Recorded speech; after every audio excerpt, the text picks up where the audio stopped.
அஸ்ஸலாமு அலைக்கும் வரஹ்மத்துல்லாஹி வபரகாத்துஹு. அன்பிற்குரிய நேயர்களே, இன்று நாடளாவிய ரீதியிலே எங்களுடைய பிள்ளைகள் மாணவர்கள் கல்வி பொதுத்தராதர சாதாரண தர பரீட்சையை எழுதிவிட்டு இருக்கின்றார்கள். இந்த சந்தர்ப்பத்திலே இவர்களுக்கு தொழில் ரீதியாகவும் துறை சார்ந்தும் வழிகாட்டுதல்கள் வழங்கப்பட வேண்டிய தேவை அவசியம் காணப்படுகின்றன. பொதுவாக எங்களுடைய சமூகத்தை பொறுத்தவரையில் பாடசாலைகளிலும் நிறுவனங்களிலும் மாணவர்களுக்கு வழிகாட்டுவதற்கான பல்வேறு வகையான அமைப்புகள் செயற்திட்டங்கள் காணப்பட்டாலும் கூட கெரியர் கைடன்ஸ் தொடர்பில் துறை சார்ந்து வழிகாட்டுவது தொடர்பில் போதிய அறிவின்மை காரணமாகவும் தெளிவின்மை காரணமாகவும் மாணவர்கள் பல்வேறு வகையான பிரச்சினைகளுக்கு காலப்போக்கில் முகம் கொடுக்கக்கூடியதை நாங்கள் பரவலாக அவதானித்து வருகின்றோம். எனவே அந்த அடிப்படையில் இன்று நாங்கள் கெரியர் கைடன்ஸ் தொடர்பான ஒரு கலந்துரையாடலை நடத்த உள்ளோம். இந்த கலந்துரையாடலுக்காக இங்கு வருகை தந்திருக்கின்றார் நாடளாவிய ரீதியிலே கெரியர் கைடன்ஸ் தொடர்பான வழிகாட்டுதல்களை பயிற்சி நெறிகளை நடத்தி வருபவரும் இலங்கை அதிபர் சேவை உத்தியோகத்தருமான ஆசிரியர் அதிபர் முஸ்தபா அன்சார் அவர்கள். முதலில் அவர்களை நாங்கள் நிகழ்ச்சிக்குள்ளால் வரவேற்றுக் கொள்வோம். அஸ்ஸலாமு அலைக்கும் வரஹ்மத்துல்லாஹி வபரகாத்துஹு. வலைக்கும் அஸ்ஸலாம் வரஹ்மத்துல்லாஹி வபரகாத்து. முதலாவதாக உங்கள்கிட்ட கேட்க வேண்டிய கேள்விதான், கெரியர் கைடன்ஸ் என்றால் என்ன? ஆம், கெரியர் கைடன்ஸ் தொடர்பான இந்த நிகழ்ச்சிக்கு என்னை அழைத்து இந்த வாய்ப்பை தந்தமைக்காக நன்றிகளை கூறிக்கொண்டு, கெரியர் கைடன்ஸ் என்று சொல்வது ஒரு தொடர்ந்தேர்ச்சியான செயற்பாடு.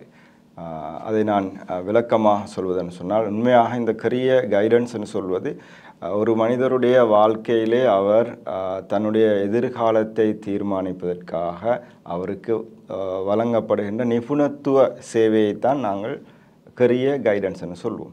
இது எங்கே ஆரம்பிக்க வேண்டும் என்ற அந்த நாங்கள் விஷயத்தை பார்த்தால், உண்மையாகவே கெரியர் எடியூகேஷன் என்ற ஒரு எண்ணக்கருவு இருக்கிறது. இலங்கையில் இன்னும் அது அவ்வளவாக அறிமுகமாகவில்லை.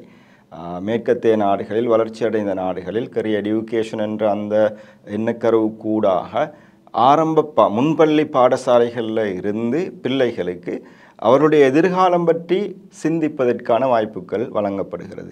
அதே போன்று பாடசாலைக்கு அவர்கள் வருகின்ற பொழுது தொழில் உலகம் பற்றிய ஒரு அறிதலை புரிதலை அவேர்னஸை ஏற்படுத்தி கொள்வதற்கான திட்டமிடப்பட்ட செயற்பாடுகள் தரம் 1 to 6 வரைக்கும் அந்த நாடுகளிலே நடைமுறையாகிறது. அதுக்கு பிறகு 7ஆம் ஆண்டிலிருந்து அவர்கள் சுயமாக அவர்கள் எதிர்காலத்திலே தங்களை தயார்படுத்தி கொள்ள விரும்புகின்ற அந்த தொழில்துறை சம்பந்தமான ஆய்வுகளை தொடர்ந்து செய்வதற்கு அனுபவங்களை பெற்றுக்கொள்வதற்கான வாய்ப்புகள் வழங்கப்படுகிறது.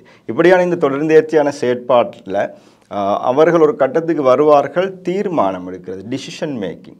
நான் உறுதியாக எந்த துறையிலே என்னுடைய எதிர்கால தொழிலை நான் விருத்தி செய்து கொள்ளப் போகின்றேன். அப்போ அந்த கெரியர் டிசிஷன் மேக்கிங்னு நாங்கள் இதை சொல்லுவோம். அப்போ அந்த கெரியர் டிசிஷன் மேக்கிங் ஒருத்தர் செய்கிறதுக்கு அவருக்கு தகவல்கள் தேவை. இப்போ அவர் ஆல்ரெடி ஒரு அறிதலை அவர் எடுத்திருப்பார், அவேர்னஸை எடுத்திருப்பார். இந்த முறையில் வந்தால் கெரியர் எஜுகேஷன் ப்ராசஸில் வந்தால் ஒரு அறிமுகத்தை எடுத்திருப்பார், ஒரு ஆய்வை செய்து தகவல்களை வைத்திருப்பார். அதே நேரம் அவர் அவரோட சுய ஆளுமை விருத்தி, பர்சனல் டெவலப்மெண்ட்னு சொல்லுவோம், சுய விருத்தி செயற்பாடுகளிலே அந்த ஈடுபட்டு தன்னை வளர்த்து கொண்டிருப்பார். இப்படியான கட்டத்தில் வருகிற நேரம் அவர் அந்த தீர்மானம் எடுக்கிற என்ற அந்த நிலையில் அவருக்கு வழங்கப்படுகின்ற துறை சார்ந்த அந்த வழிகாட்டலைத்தான் நாங்கள் அவருக்கு ஒரு நிபுணரால் துறை சார்ந்த நிபுணத்துவ தகைமையை பெற்றுக்கொண்டு ஒரு தொழில் வழிகாட்டல் ஆலோசகரால் வழங்கப்படுகின்ற அந்த தகவலை அறிவை மேம்படுத்தி அவர் தீர்மானத்தை உறுதியாக எடுக்கிறதுக்கு என்ன தீர்மானம்? Career decision. அவருடைய எதிர்கால வாழ்க்கை தொழிலை தீர்மானிக்கிறதுக்காக அவருக்கு வழங்கப்படுகின்ற உதவி தான் நாங்கள் கெரியர் கைடன்ஸ்னு சொல்கின்றோம். நீங்கள் சொன்னீங்க கெரியர் கைடன்ஸ் என்றால் உதவி செய்தல். எனவே இங்கு வற்புறுத்தல்கள் அவசியப்படாது. ஆம், உதவி செய்கிறன்னு சொல்கிறது அவர் ஒருத்தர் கெரியர் கைடன்ஸ் எங்கே வாரனே இந்த கெரியர் எஜுகேஷன் ப்ராசஸில் ஒருவர் தன்னுடைய எதிர்கால தொழிலை தீர்மானிக்கிற ஒரு கட்டம் வருமே, அந்த வார இடத்துல தொழிலை தீர்மானிக்கிறதுக்கு அவருக்கு தகவல் தேவை, அந்த தொழில் உலகம் சம்பந்தமான அறிவு ஒன்று அவருக்கு தேவை. அதே போல் தீர்மானிக்கிறதுக்கான அந்த திறமைகள் அவர் வளர்த்து கொண்டிருக்கிறார். இதுக்கு உதவி செய்கின்ற அந்த செயற்பாட்டு தான் கெரியர் கைடன்ஸ் சொல்லுவோம். சரியா? இங்கே நாங்கள் கெரியர் கவுன்சிலராக இருந்து எங்களுக்கு அந்த பிள்ளைக்கு நீ இதுதான் செய்யணும், நீ இதுதான் ஆகுவாய், நீ இதுதான் ஆக வேண்டும் என்று வற்புறுத்தலாது. ஃபோர்ஸ் பண்ண இயலாது. அதே மாதிரி தான் கரியர் கவுன்சிலர் ப்ரொஃபஷனலாக இருக்கிறவரே அப்படி செய்ய மாட்டாருன்னா பேரண்ட்ஸும் டீச்சர்ஸும் உங்களோட வகுப்பில் இருக்கிற பிள்ளை உங்களோட டியூஷனுக்கு தான் வரணுமென்றது மாதிரி உங்களோட நீங்கள் ஆர்ட்ஸ் தான் படிச்சிருந்தா இந்த பிள்ளையும் ஆர்ட்ஸ் தான் படிக்கணும்னு அதுக்கு வழிகாட்டுறது மிகவும் பிழையான விஷயம். நீங்கள் பயோசயின்ஸ் தான் படிச்சிருக்கிறேன்னு சொன்னால் அல்லது உங்களுக்கு டாக்டராக வர இயலா போனது பேரண்ட்ஸும் அப்படி இருக்கிறது. ஏன்னா பிள்ளையும் டாக்டராக வரணும். அப்போ நான் நீங்கள் சொல்கிறத தெளிவாக விளங்கிக் கொள்ள வேண்டும். வற்புறுத்தல் இருக்கக்கூடாது. நான் ஏற்கனவே பேஷனை பற்றி கதைச்சேன். ஒவ்வொருத்தரும் எல்லாம் எங்களை ஒவ்வொரு தனி இயல்போடு படைச்சிருக்கிறான்னு அதைத்தான் நாங்கள் தேட வேண்டும். அப்போ இந்த பேஷன் எங்கட எதுவோ ரைட், அந்த பேஷனை நாங்கள் அடையாளம் கண்டு அதுக்கேற்ற மாதிரி நாங்கள் எங்களை ஒரு துறை சார்ந்த ஆளாக மாற்றிக்கொண்டால் அந்த வேலையில் நாங்கள் திருப்தியாக இருப்போம். வேலையை திருப்தியாக செய்வோம். எங்களோட வாழ்க்கையும் அதோட சுற்றி எங்களோட அனைத்து வாழ்க்கையும் திருப்திகரமானதாக இருக்கும். இல்லைன்னு சொன்னால் விருப்பம் இல்லாத ஒரு படித்ததுக்காக விருப்பம் இல்லாத வேலையை ஒன்று செய்கிற நேரம் ரைட், அது ஒரு சுமையாக எடுக்கக்கூடிய பலரை நாங்கள் இன்றைக்கு காண்றோமா இல்லையா? அப்படி ஒரு கேள்வி நான் உங்கள்கிட்ட கேட்டால் பொருத்தமாக இருக்கும்னு நினைக்கிறேன்.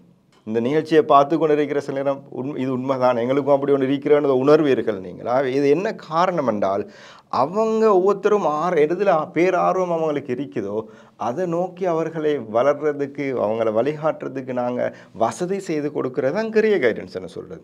இல்லாட்டி ஒரு குறிப்பிட்ட நான் ஏற்கனவே சொன்ன ஒரு ஷேப்போண்டை வச்சுக்கொண்டு குறிப்பிட்ட இன்ட்ரெஸ்ட் அவங்களோட இப்போ எனக்கு ஒரு இன்ட்ரெஸ்ட் இருக்கும்னு எப்பவுமே உதாரணத்துக்கு நான் படித்தது A லெவலில் காமர்ஸ் சரியா? அப்போ எனக்கு கொமர்ஸை பற்றி தான் ஆர்வம் கூடனா நான் போகிற நிகழ்ச்சியில் எல்லாத்துலேயும் கொமர்ஸோடு இருக்கிற தொழிலை பற்றி மட்டும்தான் பேசுவேன். அப்படி தானே? கரியர் கைடன்ஸ் நான் கதைக்க போகல. அல்லது நான் ஒரு நிறுவனம் சார்பாக கரியர் கைடன்ஸ் செய்ய போகிறேன்னு சொன்னால் அந்த நிறுவனத்தில் என்ன கோர்ஸ் இருக்கிறோ அது தான் கழிச்சிட்டு போவேன். இது பிள்ளை அது கரியர் கைடன்ஸ் இல்லை, அது கோர்ஸ் கைடன்ஸ். அது இன்ஸ்டிடியூஷனல் ப்ரொமோஷன். அது கரியர் கைடன்ஸ் இல்லை. தயவு செஞ்சு இதை கரியர் கைடன்ஸ்ன்னு செய்ய வேண்டாம். இது நாங்கள் ப்ரொஃபஷனலுக்கு செய்கின்ற ஒரு அநியாயம். ஆகவே கரியர் கைடன்ஸ்னு சொல்கிறது ஒரு ஆளுக்கு அவருக்கு தொழில் தீர்மானம் எடுத்து அவர் தொழிலில் தன்னை வளர்த்து கொள்வதற்கு அவருக்கு தேவைப்படுகின்ற சந்தர்ப்பங்களில் அவருக்கு உதவியாக இருந்து அவர் அந்த தீர்மானத்தை எடுத்துக்கொண்டு அவர் ஒரு திட்டத்தோடு தன்னுடைய தொழில் வாழ்க்கையை அல்லது தொழிலை விருத்தி அடைந்து செய்து கொள்வதற்கு செய்கின்ற உதவி தான் கரியர் கைடன்ஸ்னு சொல்கிறது. இங்கே வற்புறுத்தல் திணிப்பு இருக்க முடியாது. இந்த கைடன்ஸ், இந்த வழிகாட்டுதல்கள் பிள்ளைகளுக்கு எந்த வயதில், மாணவர்களுக்கு எந்த வயதில் வழங்கப்பட வேண்டும்? உண்மையாகவே இது ஒரு எங்களுடைய நாட்டை பொறுத்தவரையில் பதில் சொல்வதற்கு கட்டாயம் பதில் சொல்லப்பட வேண்டிய ஒரு கேள்வி. என்னால் நாங்கள் பழகியிருப்பது அண்மை காலத்தில் நாங்கள் அதிகமாக இந்த கரியர் கைடன்ஸ் என்ற விஷயத்தை குறிப்பாக தேசிய பரீட்சைகள் முடிவடைகிற காலத்தில் அதிகமாக பேசப்படுகிற ஒரு விடயம்தான் கரியர் கைடன்ஸ் என்றது. ஆனால் உண்மையிலே நான் ஏற்கனவே அறிமுகத்தில் சொன்னது போது கரியர் கைடன்ஸ் நான் என்னென்னு சொன்னது போல் உண்மையாக ஒருவர் தன்னுடைய வாழ்க்கைக்குரிய அடித்தளம் அல்லது ஃபவுண்டேஷனை இடுகிற காலம் O லெவல் முடிஞ்ச காலம் இல்லை, A லெவலுக்கு பிறகு இருக்கிற காலம் இல்லை. அவர் வளர்ந்திருப்பார் O லெவலுக்கு வார நேரம். அவர் அவருக்கு கிடைச்ச அனுபவங்கள், அவர் வாழ்ந்த சூழல், அவர் படித்த பாடசாலையில் அவர் வளர்க்கப்பட்டிருக்க வேண்டும். இப்போ நான் ஏற்கனவே சொன்ன அந்த கரியர் எடுகேஷன் ஊடாக அவர் வளர்க்கப்பட்டிருக்க வேண்டும். உண்மையிலேயே நான் எங்களுக்கு இந்த கரியர் எடுகேஷனுக்கு மாடலாக இருக்கக்கூடிய நாடுகள் இருக்கின்றன. Australia, Canada, New Zealand, Singapore, even America. இந்த மாதிரி நாடுகளில் அவங்க சிறு பராயத்தில் இருந்தே பிள்ளைகளுக்கு அவருடைய எதிர்காலம் பற்றி சிந்திப்பதற்கான வாய்ப்பை கொடுக்கிறார்கள். ஆகவே கரியர் கைடன்ஸ் என்றதை விட கரியர் எடுகேஷன் என்று நாங்கள் இதில் அறிமுகப்படுத்துகிறோம். இது உண்மையாகவே இன்டர்நேஷ்னல் சர்வதேச மட்டத்தில் இந்த நாடுகளில் இதை கரியர் எடுகேஷன் என்று தான் சொல்கிறார்கள். அப்போ இந்த கரியர் எடுகேஷன் ஆரம்பிக்க வேண்டியது உண்மையாக கருவறையில். எப்போ கருவில் பிள்ளை தரித்து பிள்ளைக்கு உயிர் வழங்கப்படுகிற அந்த ஊதப்படுகிற அந்த நிமிடத்திலிருந்து பிள்ளை கற்றுக்கொள்ள ஆரம்பிக்கிறது என்பதை இஸ்லாமும் எங்களுக்கு கற்றுத்தருகிறது. அதே போன்று மேற்கத்திய அந்த சிந்தனையாளர்களும் இதை வலியுறுத்துகிறார்கள்.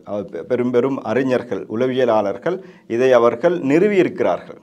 இப்போ இந்த பின்னணியில் தான் நான் சொன்ன இந்த நாடுகளில் அவங்க விசேஷமான வேலை திட்டங்களை வைத்திருக்கிறார்கள். தாய்மார்களுக்கு அவர்களுடைய வளர்கின்ற அந்த காலத்திலே அவர்கள் நல்ல சிந்தனைகளை தூர நோக்கை அவர்கள் உருவாக்கி கொண்டு சிறந்த முறையில் அவர்கள் சிந்திக்கக்கூடியவர்களாக பிள்ளை எப்படியாக வளர வேண்டும், எதிர்காலத்தில் என்ன விஷயங்கள் பிள்ளைக்கு கொடுக்கப்படணுமோ அந்த விஷயங்களை அவங்க வாசிக்கக்கூடிய ஆட்களை அறிப்பாங்க. ஆகவே இது வந்து நாங்கள் கேள்விப்பட்டிருப்போம் இஸ்லாமிய அது எங்களுடைய வரலாற்று படிப்பினைகளில் நாங்கள் அதிகமாக சொல்லுறோட விடயம்தான் தாய்மார் கருவுற்றதிலிருந்து குர்ஆன் அதிகமாக ஓத வேண்டும் என்று. இப்போ குர்ஆனை சிறந்த முறையில் அழகாக ஓதி அந்த பிள்ளை வளர்கின்ற சந்தர்ப்பத்தில் நாங்கள் இன்னும் அதாவது சில சந்தர்ப்பங்களை அவதானித்திருப்போம், கண்டிருப்போம். பிறந்ததிலிருந்து சிறப்பாக குர்ஆனை ஓதக்கூடிய பிள்ளைகளாக சில பிள்ளைகள் விசேஷ திறமை பெற்ற பிள்ளைகளாக இருந்தன.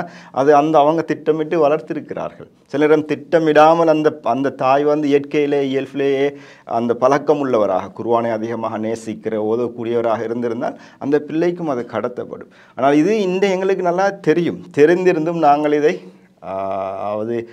அக்கறை காட்டாத ஒரு துரதிர்ஷ்டவசமான நிலைமை இருக்கின்றோம். ஆகவே உண்மையாக கரியர் எடியூகேஷன் ஆரம்பிக்கப்பட வேண்டிய இடம் கருவறை. அது தொடர வேண்டும் மன்னரை வரைக்கும். ஆனால் இது இன்று ஒரு என்ன சொல்கிறோம், அதுக்கு ஒரு ஒரு ஒரு பேக்கேஜாக அல்லது ஒரு குறிப்பிட்ட ஒரு காலத்தில் கதைக்கப்படுகிற ஒரு விடயமாக காணப்படுகிறது. அதாவது ஒரு 2 மணித்தியாலங்களில் 3-4 மணித்தியாலங்களில் ஒருத்தருக்கு இந்த வழிகாட்டுதலை வழங்க முடியாது. நிறைய இடங்களில் பொதுவாக நாங்கள் சமூகத்தில் அவதானிக்கின்றோம். 2 மணித்தியாலங்கள், 3 மணித்தியாலங்கள் அல்லது ஒரு நாள் 2 நாட்கள் என்று சொல்லி இந்த கெரியர் கைடன்ஸ் சம்பந்தமாக இல்லை அல்லது கெரியர் எடுகேஷன் சம்பந்தமாக வழிகாட்டுதல்கள் வழங்கப்படுகின்றன பரவலாக. அப்போ இந்த சிஸ்டம் சாத்தியமானதா? ஆமாம், உண்மையிலே இப்போ நான் சொன்னது போல் இன்றைக்கு கரியர் கைடன்ஸ் என்ற அந்த ஒரு கன்செப்ட் இலங்கைக்கு புதுசுது. இதை எல்லோரும் நாங்கள் இந்த ஓலெவலுக்கு பிறகு ஏலெவலுக்கு பிறகு ஒவ்வொரு இன்ட்ரெஸ்ட் குரூப் இருப்பாங்க. ஓபிஏ இருக்கலாம், எஸ்டிசியாக இருக்கலாம், அல்லது நிறுவனங்களாக இருக்கலாம். இப்படி இவங்க அந்த நல்ல நோக்கத்தில் பிள்ளைகளுக்கு நாங்கள் இந்த ஓலெவல் முடிகிறாங்க, இவங்க வழி தவறி போகக்கூடாது அல்லது இவங்களுக்கு சிறந்த வழிகாட்டலை கொடுத்து இவர்களை எதிர்காலத்தில் நடந்த வெற்றியாளர்களாக இவர்களை மாற்ற வேண்டும், நோக்கம் நல்லது. ஆனால் உண்மையாக இவங்க இதை இன்னும் பின்னுக்கு கொண்டு போய் அதாவது கிரேட் ஸ்காலர்ஷிப் வரைக்கும் பிள்ளைகள் வந்து ஸ்காலர்ஷிப் பரீட்சைக்கு தான் தயாராகிறார்கள். ஆனால் உண்மையாக ப்ரைமரி எடியூகேஷன் கன்செப்டே அங்கே ஃபவுண்டேஷன் போடப்பட வேண்டும் என்றது. ஒரு வீடு கட்டுறதுக்கு நாங்கள் எத்தனை மாடி எழுப்பப்படணுமோ அந்த அளவுக்கு ஸ்ட்ராங்காக ஃபவுண்டேஷனை போடுவோம். ஆனால் பிள்ளைகளில் நாங்கள் அந்த விஷயத்தில் அக்கறை காட்டுறதில்லை. அந்த பிள்ளைகள் சிறு பராயத்தில் இயல்புடன் அல்லாஹ் அப்படி தான் நினைக்கிற குர்ஆனில் சொல்கிறான். இயற்கை நிலையில் அவர்கள் பிறக்கிற இயற்கை நிலைன்னு சொல்வது அவர்கள் வாசிப்பதற்கு, சிந்திப்பதற்கு, இந்த எல்லாருக்கும் பொதுவான ஃபேக்கல்டிஸ்ன்னு நாங்கள் ஆங்கிலத்தில் சொல்கிறோம். அந்த கேரக்டரிஸ்டிக்ஸோட அந்த இயலுமைகளோடு தான் எல்லா பிள்ளைகளும் இந்த உலகத்தில் பிறக்கிற. அது கூடை குறைவிருக்கும் இயல்புலே.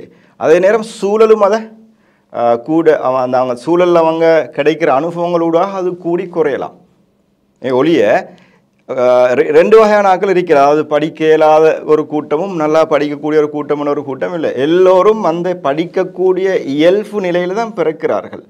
அவை நாங்கள் தான் அவங்க என்ன செய்கிறோம், குரூப்பாக பிரிக்கிறோம்.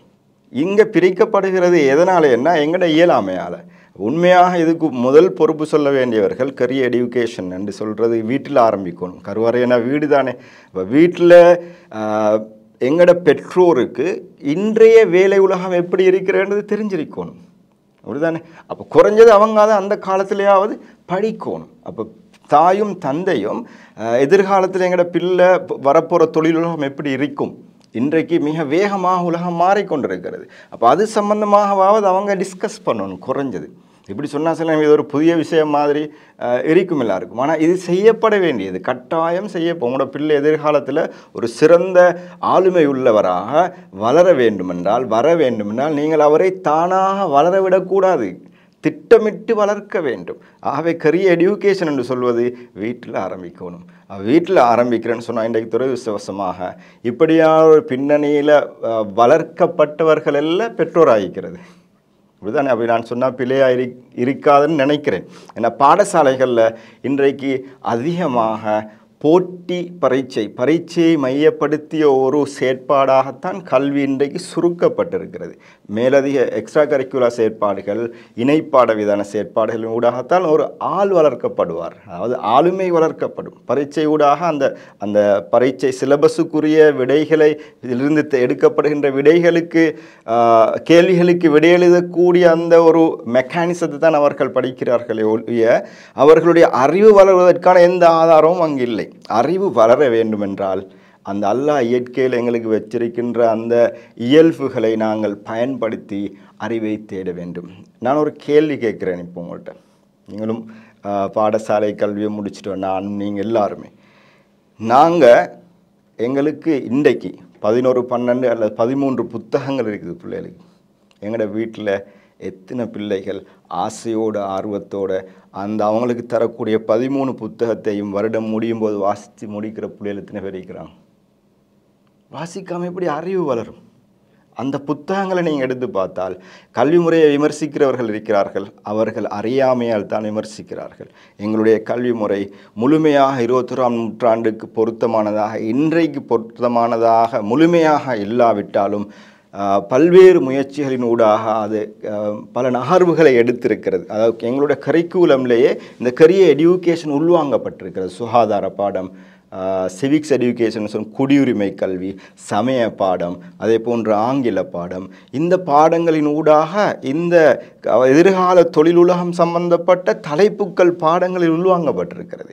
புதிதாக அறிமுகப்படுத்தி இருக்கிற அண்மையில் அறிமுகப்படுத்தினார்கள் சோஷியல் இமோஷனல் லேர்னிங் என்ற ஒரு கன்செப்ட். இது இலங்கைக்கு தான் புதுசு, உலகத்தில் அது ஆல்ரெடி பல நாடுகளில் ப்ராக்டிஸ் பண்ணி வெற்றி கண்டிருக்கிறார்கள். சோஷியல் இமோஷனல் லேர்னிங்னு சொல்கிறது இந்த கரியர் எடியூகேஷன் இன்னும் ஒரு பேர் அப்படின்னு வச்சுக்கொள்ளலாம் நாங்கள். அதாவது சமூக மனவெழுச்சி திறன்கள்.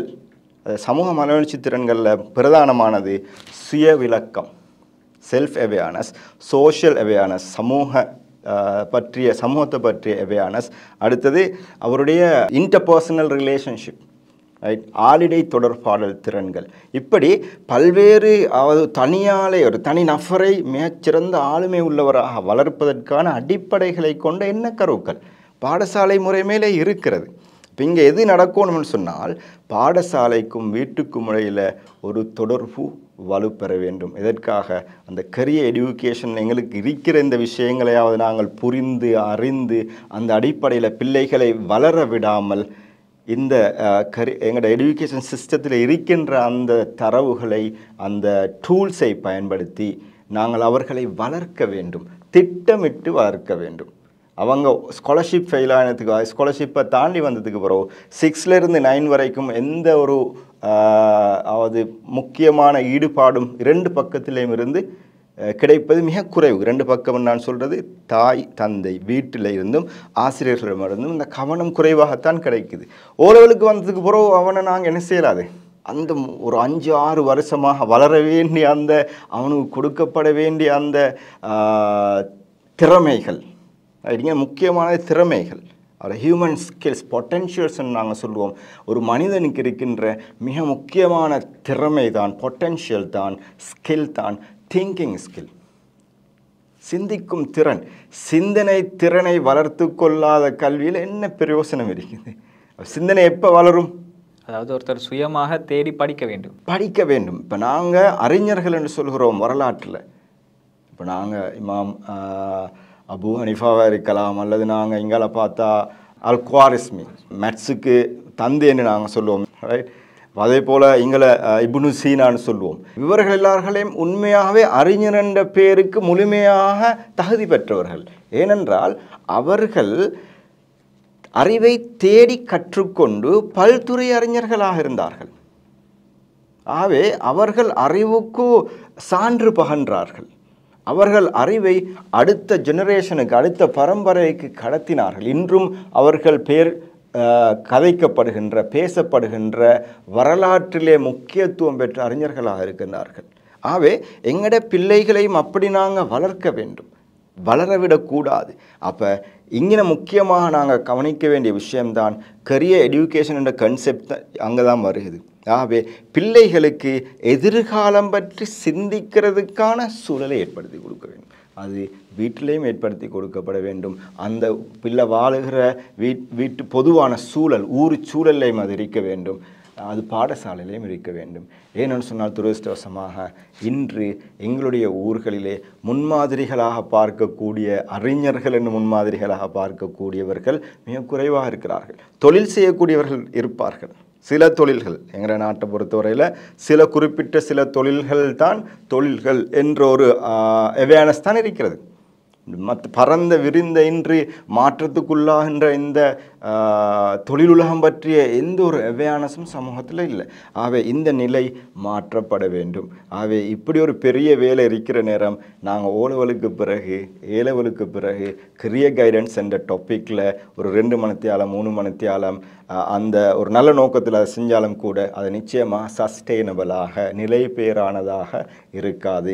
உண்மையிலாக இந்த நோக்கம் நல்ல நோக்கம் உள்ளவர்கள் என்ன செய்ய வேண்டுமெண்டா இவங்க போகணும், அங்கே பிரைமரி நர்சரியிலிருந்து இவங்க டார்கெட் பண்ணணும், அந்த ஆக்டிவிட்டீஸை இவங்க செய்யணும், அதுக்குரிய ஃபெசிலிட்டேஷனை இவங்க செய்ய வேண்டும். அதுக்கு பிறகு கிரேட் 1 to 5 பிள்ளைகளுக்கு கரிய அவேர்னஸை பெற்றுக்கொள்வதற்கான வாய்ப்பை கொடுக்கணும். அதுக்கு பிறகு 6 to 9 வரங்க எக்ஸ்ப்ளோரேஷன் ஆய்வு செய்யக்கூடிய தொழிலுலகத்தை அவர்களுடைய பாடங்களோடு தொழிலுலகத்தை தொடர்புபடுத்தக்கூடிய வாய்ப்பை ஏற்படுத்தி கொடுக்க வேண்டும். இப்படி ஒரு பெரிய வேலை இருக்குது. இது ஒன்றையும் செய்யாமல் அது ஒன்றுமே செய்யாமல் வளர்ந்து அப்போ அதை ஒன்றுமே செய்யாத நேரம் என்ன நடக்கும்? படிக்க ஏழுமான கொஞ்சம் பேர் வருவாங்க, பெர்ஃபார்மன்ஸை நல்லா செய்கிறாக்களும், அதே நேரம் டபிள்யூ எடுக்கிறாக்கள், ஓல் டபிள்யூ எடுக்கிறாக்கள், தமிழில் டபிள்யூ எடுக்கிறாக்கள், இதில் இஸ்லாத்தில் கூட டபிள்யூ எடுக்கிறாக்கள் உருவாகிறார்கள். ஏன்? அவர்கள் திட்டமிட்டு வளர்க்கப்படவில்லை. அவர்களுடைய அந்த பர்சனல் டெவலப்மெண்ட் ஒப்சர்வ் பண்ணப்படவில்லை. குறைஞ்சது எக்ஸாம் ரிசல்ட்ஸையாவது அனலைஸ் பண்ணி இவர் எங்கே இருக்கிறார், இவருடைய வீக்னஸுக்கு காரணம் என்ன என்ற ஒரு பிளான் உண்டு. ஸ்கூல்களில் எக்ஸாமை வச்சு முடிஞ்சோடனே மார்க்ஸை கொடுத்துட்டு மறுபடியும் திருப்பி படிப்பிக்கிறன்ற அந்த இதுக்கு போகிறாங்க. ஏன் எக்ஸாம் செஞ்சோம் யாருக்கும் தெரியாது.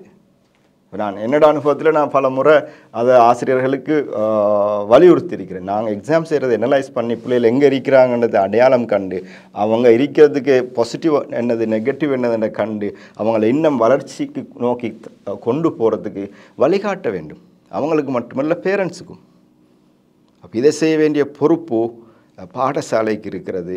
ஏனென்றால் பெற்றோருக்கு நாங்கள் குறை சொல்ல முடியாது, அவர்களும் வளர்க்கப்படவில்லை, வளர்ந்திருக்கிறார்கள். நீங்கள் ஒரு சில உதாரணங்கள் கூறினீங்க.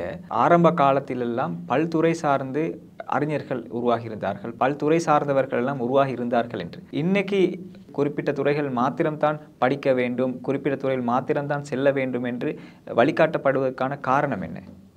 உண்மையிலே இது எங்களோட எஜுகேஷன் சிஸ்டத்தில் இருக்கிற ஒரு கோளாறுன்னு நாங்கள் சொன்னால் பொறுத்தமாக இருக்குமே நினைக்கிறேன்.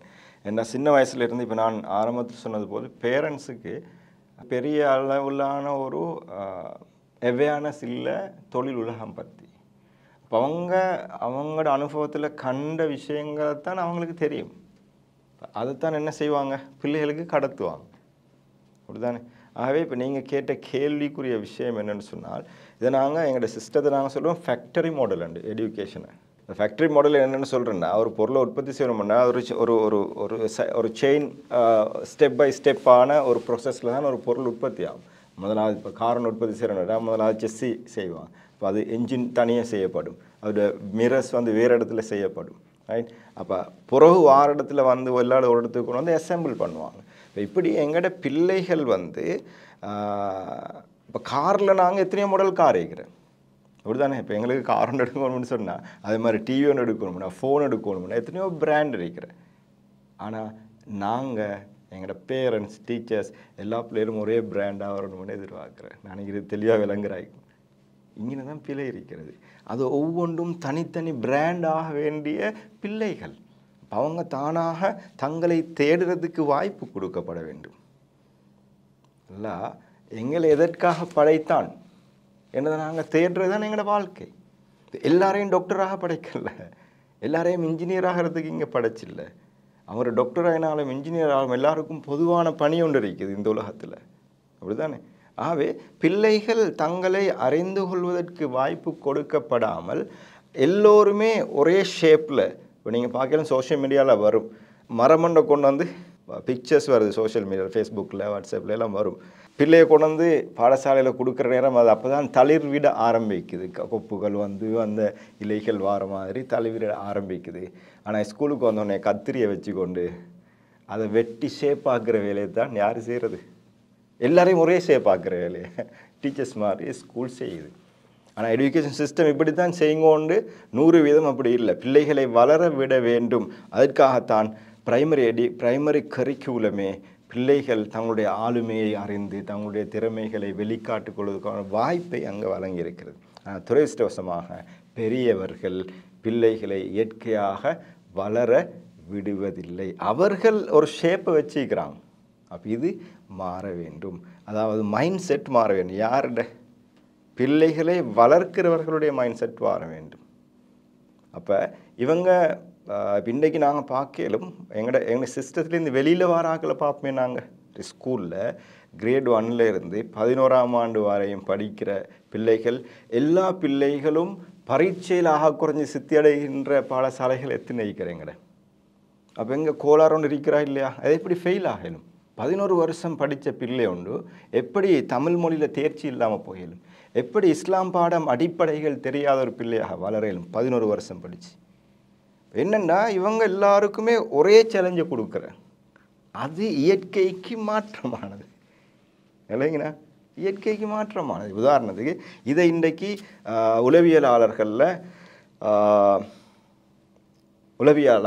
இதை நாங்கள் மல்டிபிள் இன்டெலிஜென்ஸ் கான்செப்ட் நினைக்கிற ஹோவார்ட் கார்ட்னர் என்ற உளவியலாளர் மல்டிபிள் பல்வகை நுண்ணறிவு என்ற இந்த அல்லாஹ் இயற்கையாக எங்களை படைச்சிக்கிறது இப்படித்தான் என்னத்தை ஆய்வு செஞ்சு எங்களுக்கு சொல்கிறான்.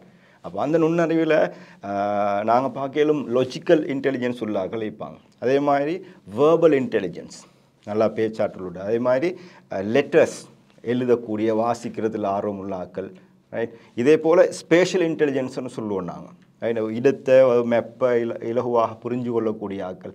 அதே போல் இன்டர்பர்சனல் இன்டெலிஜென்ஸ் உள்ள ஆக்கள், ஆளிடை தொடர்பாக மிக இலகுவாக ஆக்களோட நபர்களோட உறவுகளை வளர்த்து கொண்டு நல்ல நெட்வொர்க்கை உருவாக்கி கொள்ளக்கூடிய பாக்கியம் எங்களை பிள்ளைகளை. அப்போ அந்த பிள்ளைகளை நாங்கள் என்ன சொல்கிறோம், இவன் அறப்படைச்சவன், இவன் சும்மா கண்ட எல்லாரோடையும் காய்ச்சி திரிகிறான், வாய்க்காரன் என்று நாங்கள் பிள்ளை என்ன செய்கிறோம், மட்டம் தட்டும். அவன் இன்டர்பர்சனல் இருக்கிறாள், அவன் கதைக்க விருப்பம்.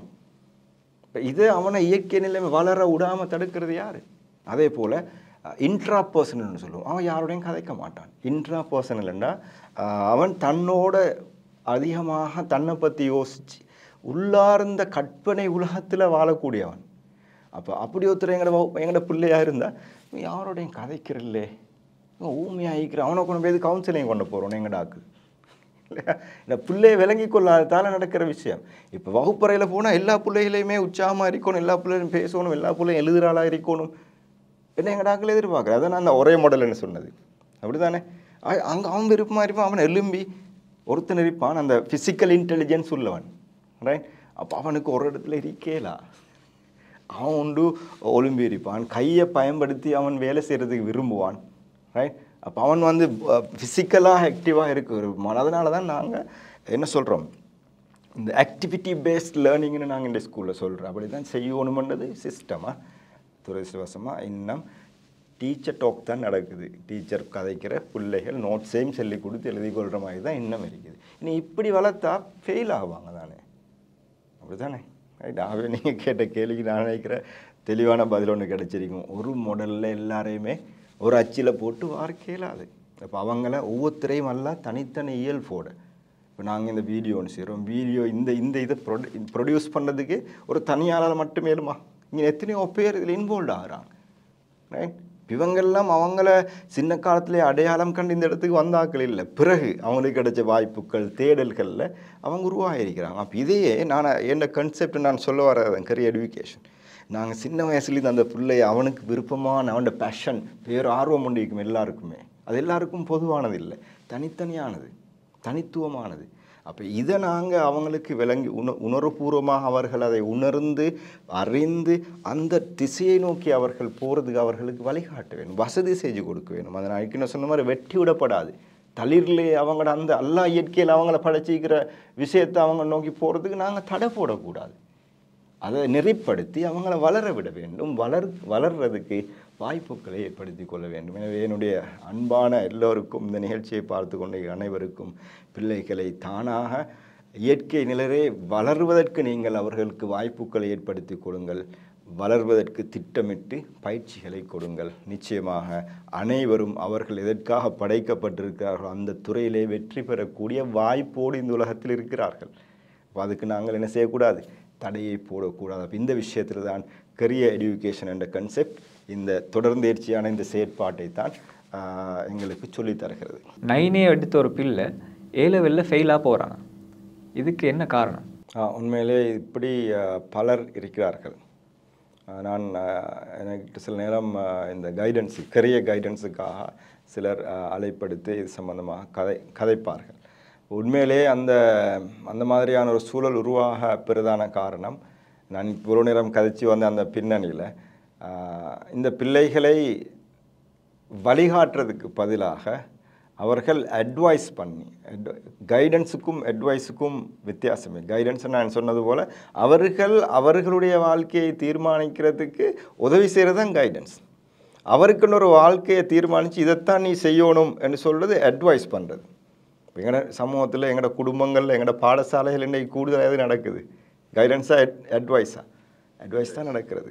அவங்க இன்ட்ரெஸ்டான, அவங்களுக்கு ஆர்வம், அவங்க சரியென்று காண்ற, அவங்க நல்லமுன்னு நினைக்கிற, அதுக்கு எந்த எவிடன்ஸும் இருக்காது, ஆதாரமும் இருக்காது. அதாவது மிக தெளிவாக தகவல்களோடு அடிப்படை கொண்டதாக இருக்காது. மேலோட்டமாக ட்ரெண்டுக்கு இப்போ ட்ரெண்ட் இருக்குது சில ஊர்களில் கொமர்ஸ் ப்ராஜெக்ட், அது AATயோட சேர்ந்த கொமர்ஸ் ப்ராஜெக்ட்னு ஒன்று வருது. ஏன் இதை செய்கிறோம்னு செய்கிற பிள்ளைகளுக்கும் தெரியும். பொம்பளை பிள்ளைகள் இதை செய்கிறாங்க. அப்போ அவங்க உண்மையாகவே அக்கௌண்டிங் ஃபீல்டில் ஒரு தொழிலை எதிர்காலத்தில் தொழிலொன்று தான் வளர்த்து கொள்ள போகிறேன், ரைட்? அப்போ தொழில் உலகம் பற்றி நான் அந்த கொஞ்சம் உங்களுக்கு அந்த விஷயத்தை சொன்ன. தொழில் உலகம் இன்றைக்கு எப்படி இருக்கிறது? தொழில் உலகம் என்று சொல்கிறது நாங்கள் பார்க்குறது ரெண்டு வகையான நாங்கள் கோணத்தில் பார்ப்போம். ஒன்று அரசாங்க தொழில் அல்லது ப்ரைவேட் தொழில். அப்படிதானே? அரசாங்க தொழிலுக்கு போனால் இருக்கிற பெனிஃபிட்ஸை பார்ப்போம். சில ஊர்களில் இருக்கிற உத்தியோகம் செய்கிறாக்களை தான் மாப்பிள்ளை அதாவது கல்யாணம் கேட்குற உத்தியோகம் இருக்கிற ஆளான்னு தான் பார்க்குறது. உத்தியோகம்னா பென்ஷன் வைக்கிறது. அப்போ ஒவ்வொரு இடத்துக்கு இடம் இந்த பார்வை வித்தியாசம், தொழிலை பற்றிய பார்வை. ஆகவே இந்த பார்வையில் இருக்கிற குறைபாடு தான் நீங்கள் கேட்ட அந்த கேள்வியோட அடிப்படை. ஆகவே நாங்கள் இந்த பிள்ளைகளை அவங்க உதாரணத்துக்கு 9A எடுத்த ஒரு பிள்ளையாக இருந்தால் 9A எடுக்கிற பிள்ளைகள் எங்கடாக்கள் என்ன அட்வைஸ் பண்ணுவாங்க? பயோசயின்ஸ், மேத்ஸ் படிங்க, ஃபிசிக்கல் சயின்ஸ், ரைட்? அது இல்லாமல் போனால் தான். ஆனால் உங்களுக்கு தெரியுமா, இன்றைக்கி A லெவலில் 7 துறைகள் இருக்குது. நல்ல இன்டெலிஜென்ஸான தகவலுள்ள பேரண்ட்ஸ் இருக்கிறாங்க இப்போ, ரைட்? அப்போ அந்த 7 துறைகள் எங்களுக்கு தெரிஞ்சது பயோசயின்ஸ், சயின்ஸ் ஸ்ட்ரீமில் 2 இருக்குது, பயோசயின்ஸ், ஃபிசிக்கல் சயின்ஸ், நாங்கள் மேத்ஸ்ன்னு சொல்லுவோம். அது போகிற கொமர்ஸ், அது போகிற ஆர்ட்ஸ், அவங்களால இடெக், பிடெக்னு 2 ஸ்ட்ரீம், ஒரே டெக்னாலஜி ஸ்ட்ரீமில் 2 துறைகள். அது போகிற 7வது துறை தான் வொக்கேஷனல் ஸ்ட்ரீம். இதை இன்றைக்கு தெரியும் நிறைய பேருக்கு. ஆனால் எல்லா ஸ்கூல்கள்லையும் இது இல்லை. அரசாங்கம் பைலட் ப்ராஜெக்டாக தெரிவு செய்யப்பட்ட ஸ்கூல்களில் தான் இதை கொடுத்துக்கிறாங்க. NBQ. அப்போ ஃபெயிலாகின பிள்ளைகள் அது படிக்கலாம். 9A எடுத்த பிள்ளையும் அவர் A லெவல் தானே இது, அந்த ஸ்ட்ரீமில் தான் ஒரு தொழிலை தெரிவு செஞ்சு அந்த தொழிலை படித்து தன்னை தொழிலை எதிர்காலத்தை அவர் பிளான் பண்ணி கொள்ளலாம். ஆகவே இந்த தகவல்கள் தெரியாதானே. அப்போ சிலர் நினைக்கிற ஃபெயிலாகினவர்களுக்கு தான் இந்த ஸ்ட்ரீம் என்று. ஆகவே நான் இது சொல்ல வந்தது என்னதென்றால், எனக்கு தெரிஞ்ச ஒரு குறிப்பிட்ட கேகல்ல மாவட்டத்தில் ஒரு ஊரில் ஒரு வைத்தியர்ட மகன், இப்போ நாங்கள் நினைக்கிற வைத்தியர்ட மகன் 9A எடுத்தால் அவன் என்ன வைத்தியராகணும்னு தானே எங்களோட ட்ரெடிஷனில் வந்த விஷயம். அவர் என்ன செஞ்சார், இதை தெளிவாக விளங்கியிருந்தார். பிள்ளைக்கு அவர் முடிவெடுக்க வாய்ப்பு கொடுத்தார். அந்த பிள்ளை எடுத்த முடிவு, no, I am not going to do any other streams. நான் வொக்கேஷனல் ஸ்ட்ரீமில் இந்த குறிப்பிட்ட ஒரு தொழிலை நான் தெரிவு செஞ்சேன், அந்த தொழில் துறையில் நான் என்ன வளர்த்து கொள்ள போகிறேன் என்று முடிவெடுக்கிறார். இப்போ யார் முடிவெடுத்தது? பிள்ளை. பேரண்ட்ஸ் அதுக்கு சப்போர்ட் பண்ணுறாங்க. எத்தனை A எடுத்த பிள்ளை? 9A. நீங்கள் கேட்ட கேள்விக்கு அடுத்து மறைமுகமாக ஒரு பதில் இதில் இருக்குது. நாங்கள் 9A எடுத்துடனே அவங்கள நாங்கள் தான் ப்ரெஷர் பண்ணுறது, அதை படி இதை படி. அவன் விருப்பத்தை கேட்குறலாம். ஏன் 9A எடுத்த ஒரு புள்ள எங்களோட ஒரு இஸ்லாமிய பல்கலைக்கழகம் நாங்கள் எங்களை எடுத்துக்கணும் ஜாமியா நிலைமையாக போய்த்து ஒரு நல்ல அறிஞராக வரக்கூடாது. நாங்கள் ஏற்கனவே சொன்ன ஒரு அறிஞராக, எப்படி அறிஞர்? ஒரு துறை அறிஞர் அல்ல, பல்துறை சார்ந்த ஒரு அறிஞராக உருவாகக்கூடாது. அப்போ எங்களோட நிறுவனங்களும் அந்த பல்துறை அறிஞர்கள் உருவாகிறதுக்கான வசதியை செய்து கொடுக்குற ஒரு கடமைப்பாடு அது அவங்களுக்கு இருக்குது. அது வேறொரு டாபிக், அப்படி தானே? ஆகவே 9A எடுத்தால் இந்த ஸ்ட்ரீம்கள் மட்டும்தான் படிக்கணும்னு ஒரு பிழையான கருதுகோள். 9A இன்றைக்கு தொழிலுலகம் என்று வார நேரம் மிக வேகமாக வரக்கூடிய ஒரு துறை தான் ஐடி துறை. Technology, automation, cloud computing, artificial intelligence, big data, இப்படி பல துறைகள் வருது. அப்ப இந்த துறைகளில் படிக்கிறது உண்மையாகவே நல்ல ஐக்கிய உள்ள பிள்ளைகள், மேத்தமெட்டிக்கல் பேக்ரவுண்ட் உள்ள பிள்ளைகளுக்கு மிகச்சிறந்த துறை அது. இந்த உலகத்தையே மாற்றக்கூடிய ஒரு துறை அது. ரைட். ஆனால் எங்கட 9A எடுத்தாக எத்தனை பேர் அந்த துறைக்கு போகிறாங்க? ஆகவே இந்த 9A எடுத்த பிள்ளைகளை அவர்கள் அந்த குறிப்பிட்ட ஒரு வட்டத்துக்குள்ள டாக்டர், இன்ஜினியர் தான், வேறு அதுக்கு அங்கே இல்லை, லோயர் எல்லாம் பிறகு. அப்போ 9A எடுத்த பிள்ளைகளை அந்த இடத்துக்கு நாங்கள் போகிறது அவங்களோட உண்மையான விருப்பம் இதில் இருக்குதான்னு பார்க்காம வற்புறுத்தி, நீங்கள் ஏற்கனவே கேட்ட கேள்வி, இவங்களோட விருப்பத்துக்காக அங்கே கொண்டு போய் போடுறோம். போட்டாலும் அந்த பிள்ளைக்கு அதை இழுக்கக்கூடிய கெப்பாசிட்டி இருக்காது. இந்த இடத்துல தான் கரியர் கீ என்ற கரியர் அசஸ்மெண்ட் டெஸ்ட்டை நாங்கள் செஞ்சு ஒரு புள்ள எந்த துறைக்கு மிக பொருத்தமானவர் என்னதை அடையாளம் காண்றோம். அடையாளம் கண்டு மிகச்சரியாக அந்த பிள்ளைகளுக்கு வழிகாட்டுவோம். நாங்கள் சொல்கிறல நீ 9 எடுத்திருக்கிறா, நீ இது தான் செய்யணும். நான் உதாரணம் மட்டும் சொல்கிறேன். அதுக்கு உதாரணம்னா இந்த கரியக்கு எப்படின்னு ஒரு சயின்ஸ் விஞ்ஞானத்துறையில், விஞ்ஞானம்னா 2 மேத்ஸும் பயோவும் படிக்க போகிற ஒரு பிள்ளையாக இருந்தால் அந்த பிள்ளை இன்வெஸ்டிகேட்டிவ் டைப்பான பிள்ளையாக இருக்கணும். பர்சனாலிட்டி 6 வகையாக பிரிக்கிற கரியர் பர்சனாலிட்டியை அதில் ஒன்று தான் இன்வெஸ்டிகேட்டிவ், ஆய்வு தேடல் உள்ள பிள்ளையாக இருக்கணும் அந்த பிள்ளை. அது மேத்தமெட்டிக்கல், ஃபிசிக்கல், உலகத்தை ஃபிசிக்ஸோட சம்மந்தப்பட்ட அந்த விஷயங்கள் ஆர்வம் கூட உள்ள பிள்ளையாக இருக்கணும். அப்போ இந்த 2 வகை பர்சனாலிட்டியும் உள்ள பிள்ளைகளை நாங்கள் கைட் பண்ணுவோம். உங்களுக்கு மேத்ஸ் படிக்கலாம் நீங்கள், அல்லது பயோ சயின்ஸ் படிக்கலாம். நாங்கள் அதோடு தான் நிப்பாட்டிக்கொள்ளும். படிக்கலாம்னு தான் சொல்லுவோம். நாங்கள் நீங்கள் படிக்கணும்னு சொல்ல மாட்டோம். எங்கள்ட பாசையில் சொல்கிறேன்டா, இது 2 வித்தியாசம் இருக்கிறா இல்லையா? ஆகவே நாங்கள் இந்த பிள்ளைகளுக்கு இப்படியான முறையான வழிகாட்டல், விஞ்ஞானபூர்வமான இந்த பரிசோதனைகளை அடிப்படையாக கொண்டு வழிகாட்டல்களை வழங்காததின் காரணமாகத்தான் 9A எடுத்த பிள்ளைகள் கூட அவங்களுக்கு அந்த துறையில் ஆர்வம் இல்லாததால் ஒரு ப்ரெஷரை தூக்கி கொண்டு சுமந்து கொண்டு ஸ்ட்ரெஸ்ஸோடு படிக்கிறார்கள். அவர்களுடைய எதிர்காலம் சூனியமாக போகிறது. ஆகவே இந்த நிலைமை மாற வேண்டும். குறிப்பாக இந்த இடத்துல எல்லா பாடசாலைகளையும் எல்லா ஊர்களிலையும் சைக்கோமெட்ரிக் டெஸ்ட்டை அடிப்படையாக கொண்டு எந்த துறைக்கு இந்த பிள்ளையோட ஆளுமை கூடுதலாக இருக்குதோ அந்த துறைக்கு அந்த பிள்ளையை அனுப்ப வேண்டும். 9A எடுத்ததுக்காக பயோக்கு அனுப்புகிறது பொருத்தமானதல்ல. இந்த வருடம் கல்வி பொதுத்தராதர சாதாரண தர பரீட்சை எழுதிய மாணவர்களுக்கு உங்களுடைய பரிந்துரை எவ்வாறு அமையப்பெறும்? நிச்சயமாக வழிகாட்டப்பட வேண்டிய, வழிகாட்டல் பெற்றுக்கொள்ள தகுதியுடையவர்கள் அவர்கள். ஏனால் அவர்கள் வளர்ந்திருக்கிறார்கள், திட்டமிட்டு வளர்க்கப்படவில்லை. எனவே அன்புக்குரிய பிள்ளைகளே, நீங்கள் நான் இப்போ கடைசியாக சொன்னது போல் விஞ்ஞானபூர்வமான முடிவுகள் எடுக்கக்கூடியவர்களாக நீங்கள் இருக்க வேண்டும். இப்போ விஞ்ஞானபூர்வமான முடிவுன்னு சொல்கிறது இன்றைக்கு எங்களோட நாட்டில் கல்வி முறை மேலே இருக்கின்ற ஒரு கரியர் கைடன்ஸ் சிஸ்டத்தில் இருக்கின்ற ஒரு டூல் தான், கருவி தான் சைக்கோமெட்ரிக் டெஸ்ட்னு சொல்லுவோம். இந்த சைக்கோமெட்ரிக் டெஸ்ட்டில் இலங்கையில் பயன்படுத்தப்படுகிற சைக்கோமெட்ரிக் டெஸ்ட் தான் கரியர் கீ என்ற டெஸ்ட். அப்போ இந்த டெஸ்ட்டின் ஊடாக 6 வகையான தொழில் ஆளுமைகள் இருக்கிறது.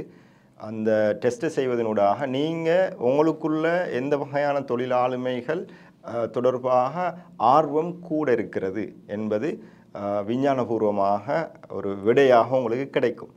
இந்த உங்களோட தொழில் ஆர்வத்தை அடிப்படையாக கொண்டு தான் நீங்கள் உங்களோட A-லெவல் துறையையும் அந்த பாடங்களையும் தெரிவு செய்ய வேண்டும். ஆகவே நீங்கள் வழிகாட்டல்களை கட்டாயம் பெற்றுக்கொள்ள வேண்டும். இந்த கரியர் கைடன்ஸ் என்ற வழிகாட்டலை நீங்கள் பெற்றுக்கொள்கிற நேரம் சைக்கோமெட்ரிக் டெஸ்ட்டை செய்து அதனை அடிப்படையாக கொண்டு உங்களுடைய எதிர்கால தொழிலை நீங்கள் தீர்மானிக்க வேண்டும். அந்த தொழிலுக்கு நுழைவதற்கு தகைமை தான் கல்வி தகைமை. ஆகவே அந்த கல்வி தகைமை பெற்றுக்கொள்வதற்கு தான் நீங்கள் A-லெவல் படிக்க போகிறீர்கள். ஆகவே எந்த துறையில் நீங்கள் படிக்க போகிறீங்க என்றதை தீர்மானிக்கிறது எந்த தொழிலை நீங்கள் செய்ய போகிறீங்கன்றதை வச்சு.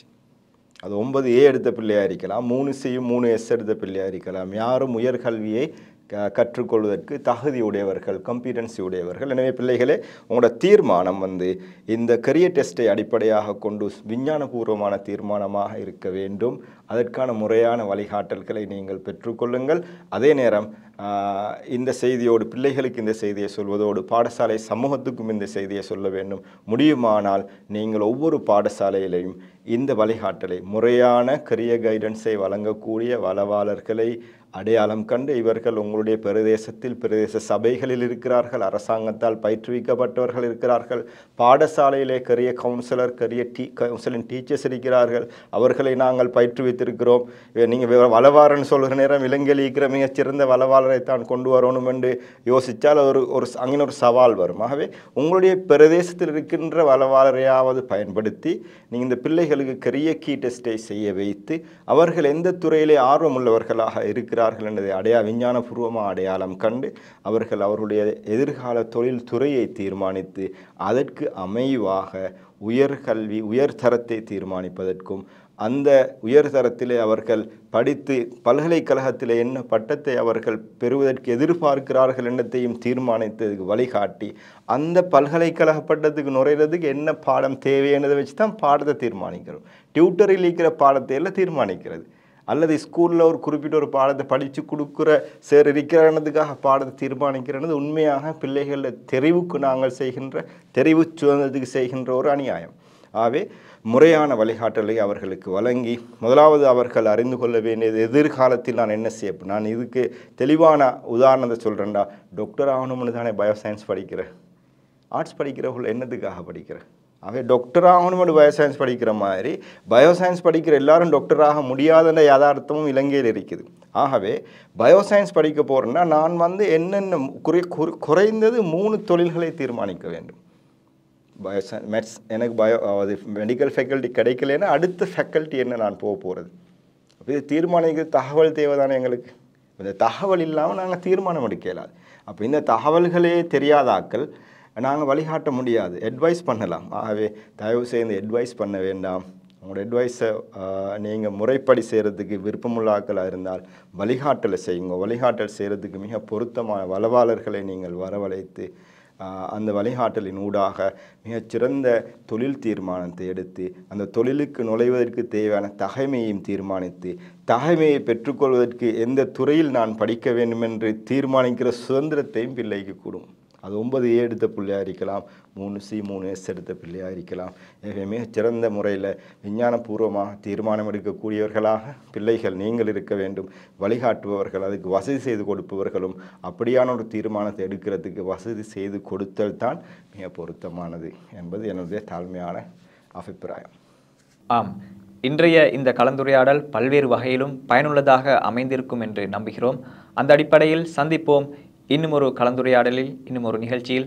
நான் நளிர் நசீர்.